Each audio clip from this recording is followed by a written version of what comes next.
Here are the 3 most common mistakes that I see in the golf swings of amateur golfers, and it starts with the setup and in our posture. First mistake I see is folks getting into what I call is an S posture. See how my spine is creating almost a C?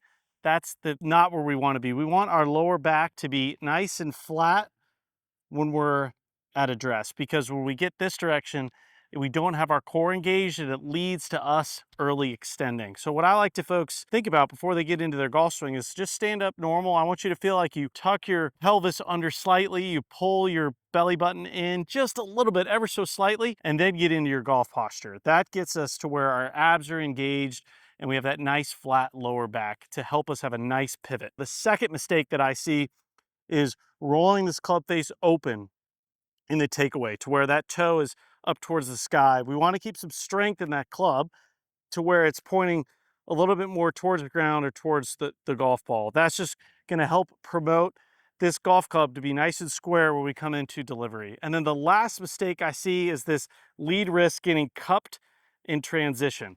Anytime this lead wrist gets cupped, the tendency is to pull on this shaft and get it steep in transition to where I have to have compensations to shallow out late.